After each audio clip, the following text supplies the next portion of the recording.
এখন দুগে বাজাবার কারণে পরে আমি খবর লেখে তো মিটিং খবরটা খেলতে পারে না। সুন্দরী যেহেতু আছে, সুন্দরের উপর সবারই নজর থাকে। জাহান্নামী জাহান্নামী জাহান্নামী নামাজ শুনে যাই নামাজ পড়ে না, তাদের জেলখানে দিলি কি আর বাইরে রাখলে কি জীবনে আমি পড়বি না। হয়তো বাইরের দেশে সিনেমাগুলো দেখতে, তামিল সিনেমাগুলো দেখবেন, হ্যাঁ, তাদের সাথে দেখবেন গল্প একটা নায়িকা বানায়, ঠিক আছে। আপনারা দেখেন নি যে বড় বড় জায়গা মনে করেন আল্লাহ পাক কার সাথে কার জড়িয়ে লেগে থাকে, কার সাথে কেউ বলতে পারে না। যাদের নেগেটিভ কথা বলতেছে আমি তাদেরকে কাজের মাধ্যমে প্রদান করতে চাই। হিরো আলমও ভালো কাজ করতে পারে, ভালো নায়িকা আপনাদের সামনে আনতে পারে।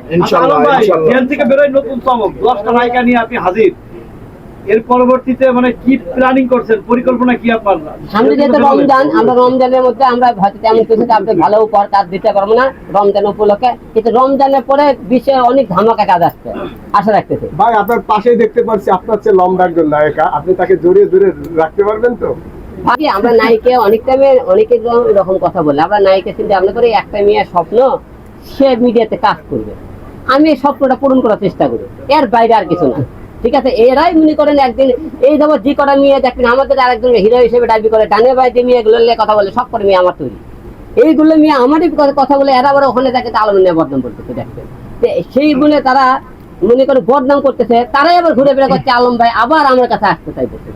তাহলে তারা বদনাম কেন বলতেছে, তাকে নিয়ে বলতেছে যে একটা শ্রেণীর লোক আছে মিডিয়াতে তারা কাজ করতে আছে, তারা আছে নোংরামি করতে, একে কাজই নোংরামি করার জন্য, অন্য কিছু না। আচ্ছা আলম ভাই, নেক্সট যে সমস্ত নায়িকাগুলো আসবে বা আনবেন সেগুলো কি এইভাবেই নেবেন নাকি যাচাই বাছাই করে নেবেন?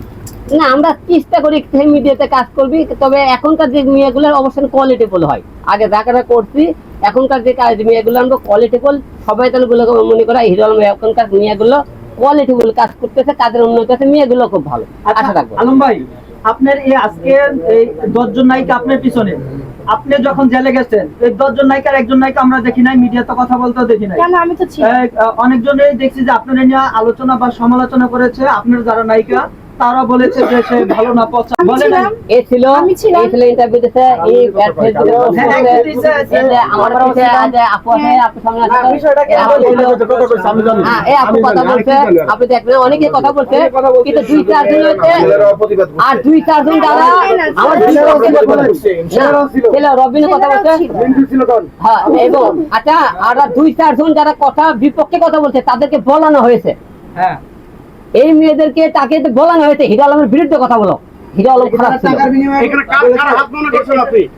এর পিছনে হাত এক নম্বর মনে করেন তো রিয়ামনি ম্যাক্সুবিচ আছে, মিথিলা আছে, আর সবচেয়ে বেশি মনে করেন মাস্টার সালসার মেয়েদেরকে বিপক্ষে বলার জন্য স্বপন, স্বপন এই মেয়েগুলো দেখে বেশি স্বপন। এই স্বপন কিন্তু যখন আপনি জেলে যান সে আমাদের ডেকে কিন্তু আপনার অনেক কথাই বলছে, প্রশংসা করেছে, পরে যখন আমাদের ডাকছে তখন আপনার বদনাম করেছে। তাহলে বলবেন যে এই লোকটা এই সকালে এক রূপ বিকেলে এক রূপ, এটা হলো যে গোল আলু, বুঝেন গোল আলু, এটা আপনার কেন শত্রু মনে হলো বা কেন শত্রু আপনার, কেন মনে হলো যে স্বপন আপনার শত্রু বা স্বপন এখানে? সে আপনি দেখছেন আমি যে মেয়েগুলো কাজ করি প্রত্যেকটা মেয়ে এসে নক দেয় কাজ করার জন্য, টাকার অফার করে, এবং সেই মেয়েগুলোকে যখন তার কাছে আছে আলমের বিরুদ্ধে করে, সেই মেয়েটা কিন্তু আমার বিরুদ্ধে কথা বলে, কিন্তু আমার পাশে যখন কথা বলে। আমরা দেখছি যে 10টা নায়িকা নিয়ে এসেছেন, তাদের নিয়ে কি পরিকল্পনা করছেন সামনে?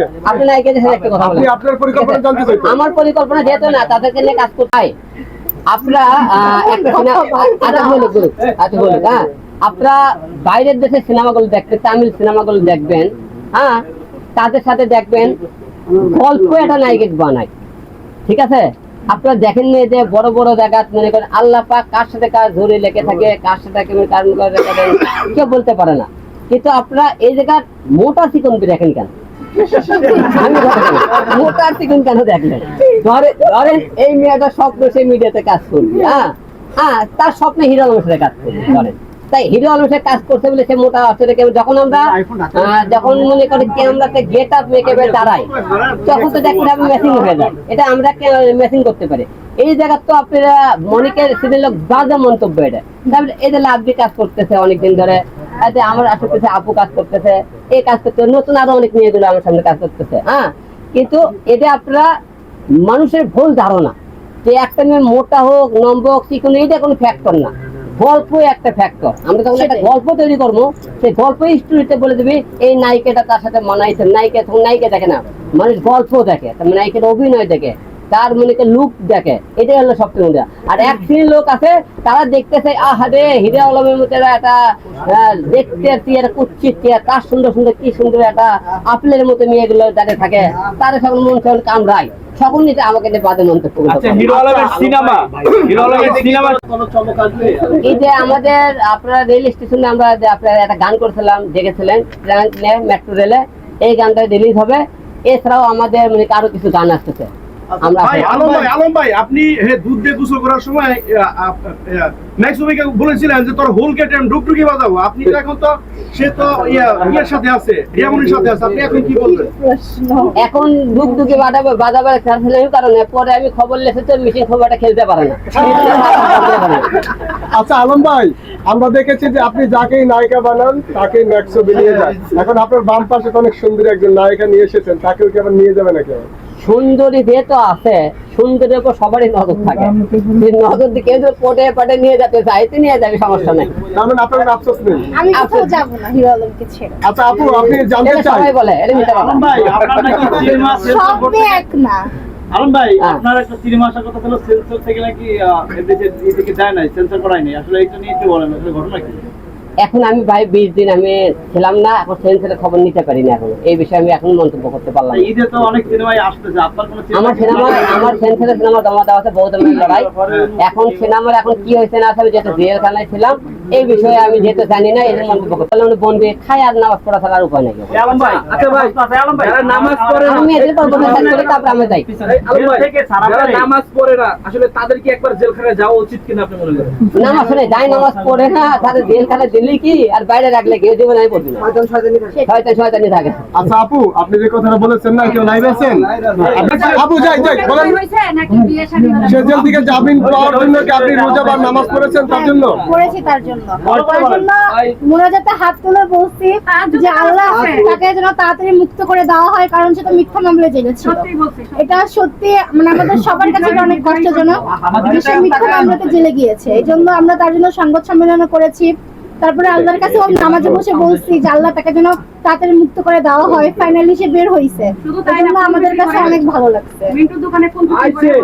যদিও ওনার ওনাকে অফার করে থাকে বা কোনো মেয়েকে অফার করে থাকে, তো সে সেই ভাবেই তার সাথে চলছে এবং সেইভাবে তাকে উৎসাহ দিয়েছে, যার কারণে উনি এই কথাটা বলতেছে। কিন্তু হচ্ছে এটা আদৌ কি সত্য না মিথ্যে? উনি যদি খারাপ হয়ে থাকে তাহলে কেন তার কাছে আসা? উনি তো লুচ্চা। আমি অনেক আগেই বলছি যে হিরো আলম হচ্ছে লুচ্চা, মানে লুচ্চা নাম্বার 1। এরকম একটা লুচ্চার কাছে কেন তোরা তো দুধের দোয়া তুলসী পাতা খুবই ভালো, ঠিক আছে, এক কথা ভার্জিন। সো যে সকল মেয়েরা আসে তো তারা তো ভার্জিন, তো কেন এই খারাপ লুচ্চার কাছে কেন আসবি? তো উনি তো তোদেরকে ফোর্স করে না। আমি নিজেই দেখি যে তাকে মেয়েরাই ফোন করে করে মানে বিরক্ত বাড়াচ্ছে। আমি বসে 1 সেকেন্ডে 100টা ফোন আসবে যে ভাইয়া আপনি কি অফিসে আছেন, আসবো, আমি আজকে আসতেছি, বাড়ি থেকে আজকে রওনা দিচ্ছি।